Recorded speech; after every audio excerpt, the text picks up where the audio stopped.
Hey guys, new video here. Cast on crit. Gonna talk about a little bit about how I feel about it this league. Okay, I'm gonna do a map real quick. I'm not gonna put in anything. I'm just gonna ouch and go basically. It's triple beyond, by the way. But you know, the harbinger and the breach will make this take way too long. So I'm just gonna go through here, and what I'm using is GC and Bladefall. You're gonna see me cyclone a little bit here, the little wormy barrels, and you're gonna see me pop some Ice Nova sometimes. And then, yeah, look at this, dude. Look at the Bladefall. It's a little herald of ass. That's the yellow circle that you see there. And you really only need to tap it. You don't need to hold it down too much. If you're wondering, the MTX is Celestial Cyclone. It's pretty nice. Okay, got an Alba. This video might take a little bit longer. All right, let me just hit all these guys. And as you can see, it's pretty clean. If you get Vol Grip, just use a Flame Dash or a dash or any kind of teleport Frostblink to get out of it. What is this? This is items. Okay, Museum of Artifacts here. I'm gonna try to hurry this up here, okay? We'll just go real fast here. So yeah, it's the same kind of cast on crit as the other leagues. You know, cast on crit got a little bit buffed a while ago, where you have 0.15 without anything like flow and tethered or like cooldown boots or stuff like that. So what you're doing is you're counting on your crits to activate your spell that's linked to it every 0.15 seconds. And then I am using 2 Cosprey's Malices, so I got 2 more cold spells, limited to cold spells, but luckily the cold spells in this game are incredible, okay? And so that cooldown, I believe, is like a quarter second, so you can get 4 casts, and then so if you have 2 of them, you're gonna get 8 casts, and it's just gonna be complete coverage. Let me go kill the boss here real quick, okay? This is a one-linked Whale Ice Nova. Kill Harbinger here since I have the Sextant.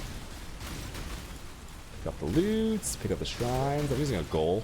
That's where you see the shrines coming from. That spawns mini shrines, and it makes the big shrines last longer. So the reason I'm using a one-link Whale Ice Nova is mostly because it looks cool, but in maps like these, it can go around corners. It can chain pretty effectively. It gets that initial burst on the pylons as well, so that you can go hunt down the stragglers really easily.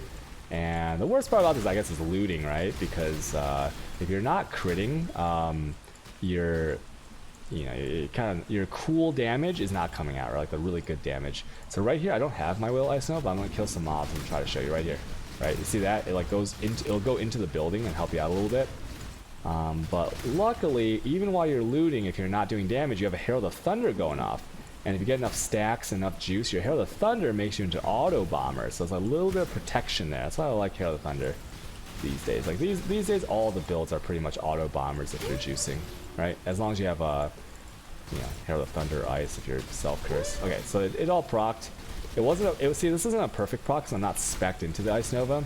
And once again, it can go into the buildings, but it's pretty good, right? You get the vast majority of the mobs there. Right, maybe this is a bad map to show the pylon stuff, but it's alright. Alright, I have 2 more Albas. Sorry about that. Let me try to get that real quick. What is this one? This one's armor and valuable item. Okay. Stone Passage. Let's go here. If I get one more, it'll go right there. Yep, there's one more. And if I get another one, it'll go up there. And the reason I did that is because it's the second room, so I needed it to be connected to the first room rather than going left and right, which is the usual strategy. Okay. Hey, ASD bro, thank you so much for Twitch Prime. Kiss Prime, thank you. All right, that's it for this, and I'm gonna go hunt down that other Alba, which is right here. And while that's proccing, I think I have a Doriabi's Institute, right? Yeah, Doriabi's Institute. So this is tier 3. Oh, just a little side note: if you get a Doriabi's Institute, my stats are, I think, 4 out of 10. So 4 out of 10 institutes that I used on a level 3 Enlighten, I got a level 4 Enlighten out of it. So if you look at the prices, it's very good. So you might want to do that instead of, the other things. Okay, so I'm sustaining here, and 19 monsters remaining. Okay, let's talk about the gear and stuff. All right, I'm gonna go over like the core pieces, and then I'm gonna tell you what you should use. Yeah, look at that right there. Didn't get the corruption chamber though. Core pieces are the 2 Cospreys. Once again, this basically how it works is it will cast a cold skill on when you have a melee crit strike, right? And that kind of synergizes because with cast on crit, this gem, you need an attack to trigger. You can't like cast on crit with spells or like some dot or something, right? Like a passive skill. So Cyclone's pretty good this league. It got a huge taxing modifier, so you're more likely to hit the every like 0.15 cap. And so with these 2 items and this gem in the chest, which is what I recommend, that is the build, okay? So the build, I know I showed you Whale Ice Nova as kind of like a, like a coverage spell and a fun spell. And I showed, I'm using Blade Fall and Glacial Cascade, which I'll talk about in a second. But you don't need these. Like, the core build, Cast on Crit, is all about this gem first and foremost, right? Because it's very procs very fast now and has a more damage multiplier in there. And it's Cyclone, right? Because you want to hit the kind of like the break points, right? As fast as you can. So Cyclone, Cast on Crit, and then these two foils. Now, additionally with that, if you want to slot in something else, you might wonder like what to use. And I like Empower because these days chests with +1 corruptions are really cheap. You get Tabby, it's gonna be probably less than an Exalt, right? Even maybe like a +2 or like a +1/+2 Tabby is gonna be ultra cheap. So it can be done on a Tabby. Just make sure that you link an attack to the Cast on Crit. You can't do this with anything else. So I recommend Cyclone, and then from here I have Blade Fall and then increase crits because this affects both the crit of the spell and the attack, right? And then if you don't crit, you don't get the spells off, and that's really bad. So you want this increased crit on here. And then you have I have Ink AoE because I want more coverage. I want the build to look cooler. But this increased AoE should actually be a conk effect because with conk effect, the Blade Fall, what's it called? How many volleys do you get? You get like 4 or something like that? 5 volleys? And they will overlap more. With Ink AoE, it's very hard to overlap. So the tooltip damage that you see there, the 870 to 1305, it won't get like doubled, tripled, quadrupled sometimes depending on the size and like the way it's going. Now, one important thing to notice about this skill is that when you cycle, if you're just like EK or something, the things come from the middle of your character. But I'm pretty sure after doing a lot of maps with Blade Fall, the origin point of the Blade Fall actually is your mouse cursor, because it's like the variance of where the Blade Fall goes and the direction it goes. What I've noticed is it's so random, so it has to be based on mouse cursor, just from playing the build. I don't know if that's true, but it's definitely not from the middle of your character. Okay, there's just no way, and that's a downside, because if you see me like cycling, because you see where my mouse is right now, you see how like if I cycle like this, you see how slow my character is. And if I go out here, he's faster, right? Okay, he got stuck, but he's faster. So if you're going faster and your mouse is like on the edge of your screen, your blade fall is going to originate over here, or like over here, or like up here or down here.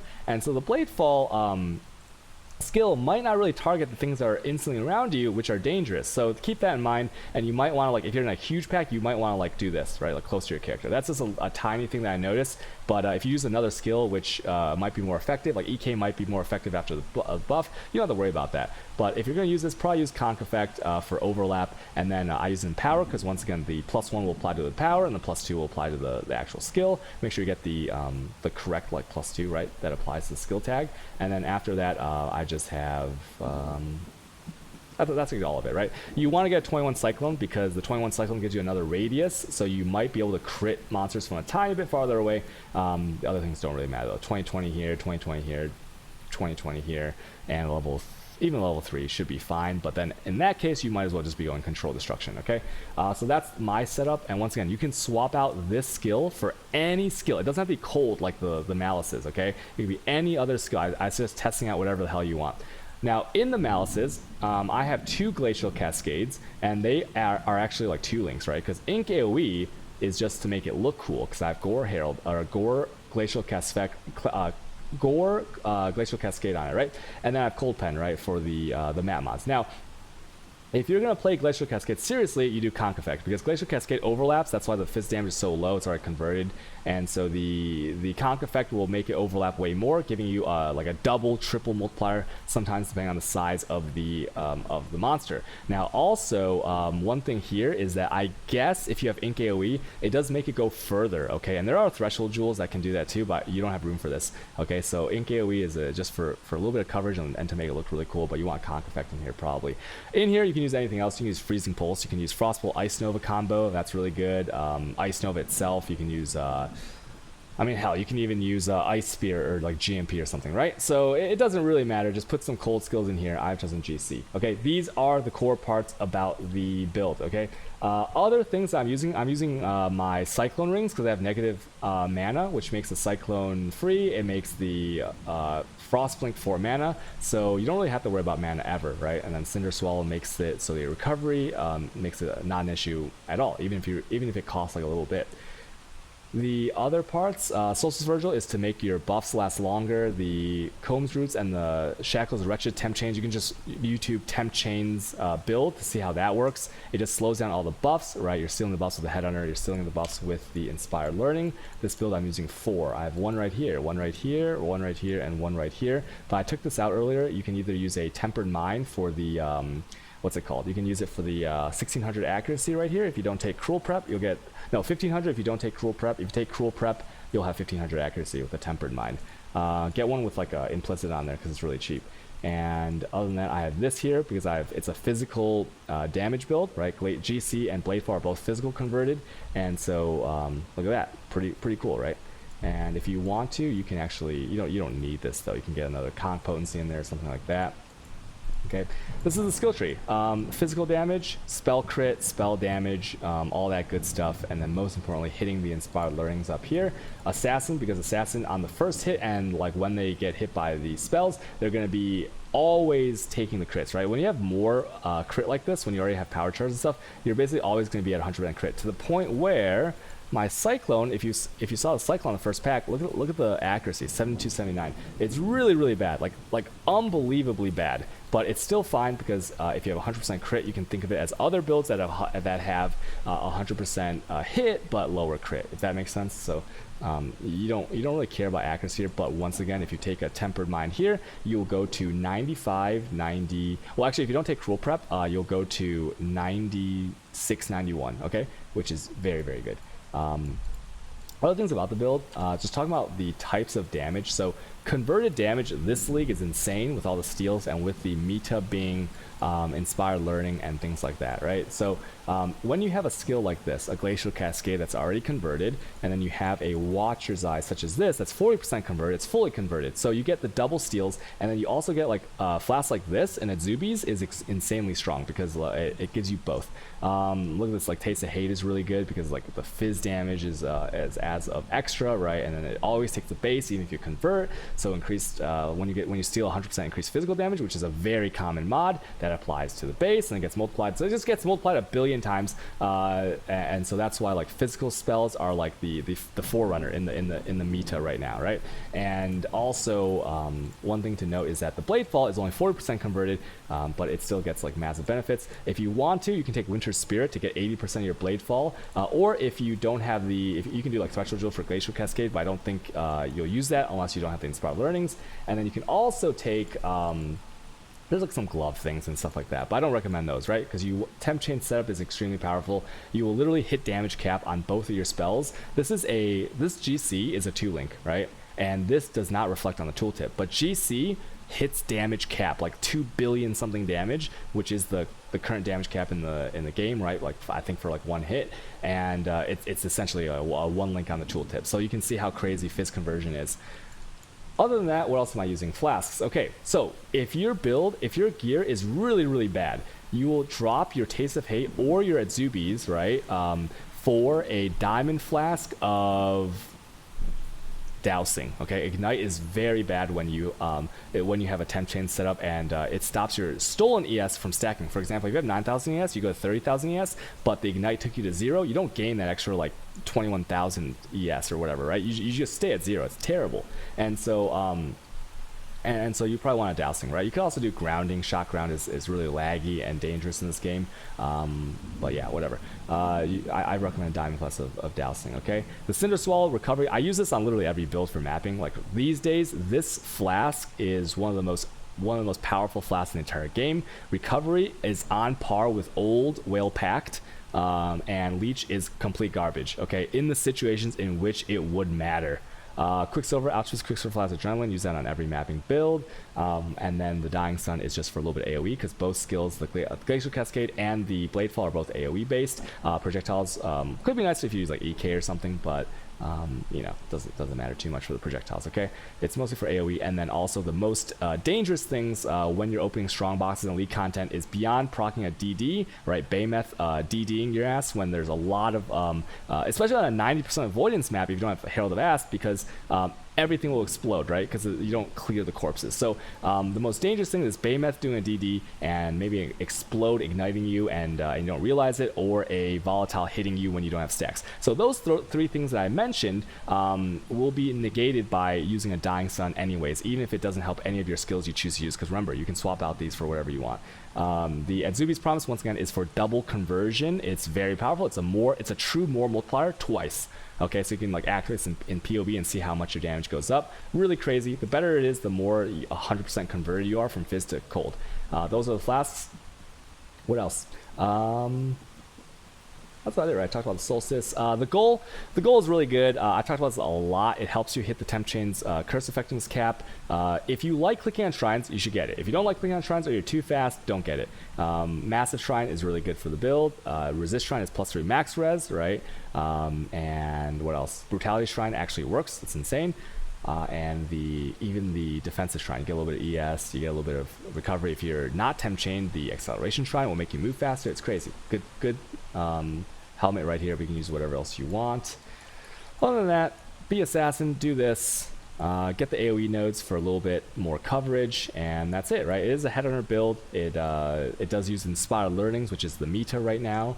And it lets you go fast. It lets you play in a fun way. You'll cover the screen with whatever spells you think looks the best. So it's just like a fun looking build, and it is as effective as Cyclone. So that's good news, right? If you don't want to be a dirty Cyclone player, you can play Cast on Crit. The gear is cheap. The starter gear is cheap. The spell stuff is unbelievably cheap, and you'll have a good time saying that you're not a meta slave. Okay, so that's the video. I think I went over everything. Is there any other jewels? No, this is Inspire Learning. There's, a Watcher's Eye you can get. Oh yeah, sorry about that. Let's go over auras real quick. My bad. I am using Herald of Thunder once again to become an auto bomber once I'm juiced up. This thing will clear on its own, especially if I have a Gloom Shrine. This Hatred is, remember, for the physical damage conversion, right? You get like the extra, and then you also get the more multiplier. So insane aura, synergize as well with the Watcher's Eye, and then Herald of Ass. Okay, so a lot of people ask me about this on every build. Why Herald of Ass? Like, why did you switch from Herald of Ice to Herald of Ass on most builds? And the reason is because when you're rolling juicy maps, red maps especially, 90% avoidance is unbelievably common. Like you will notice that if you do Herald of Ice, it might not even work in some of these maps depending on your build. Okay, so Herald of Ass, when you hit damage cap, okay, if you hit a guy for 2 billion damage, how much health do you think that guy has, right? Especially a white monster, it doesn't have that much health. So you're over burn from Herald of Ass in a pretty big radius, because you have Dying Sun and AoE on the tree, is in the billions. You have a 1 billion plus burn. That's pretty crazy, right? And although it doesn't hit, right, which is kind of, it doesn't clear the corpse, right? You're on a 90% map, it is much better than Herald of Ice. And overall clear, if your damage is good enough and you're hitting like close to damage cap, I believe it is better and it feels better. It is laggier because the MTX is laggier, but I just like Herald of Ass way better. Okay, and especially if you're going to do emblems with this, Herald of Ice doesn't actually work at all in the emblem sets, so you have to do Herald of Ass. It's just easier swap. It's cleaner and it is more effective for more of the time and more of the content that I'm doing. Okay, so try it out. If you don't like it, who cares? You can buy a Herald of Ice pretty easily and swap it in, because I have it in the helmet, and the green socket is natural to the helmet. Okay, and yeah, that's about it. Okay, that's the video. Hope you guys enjoyed the video. Okay, bye everyone. Thank you everyone. I stream every day. Twitch.tv/QJout_. You can watch me there. Okay, if you have any questions. Okay, bye everyone. Thank you for watching. Bye.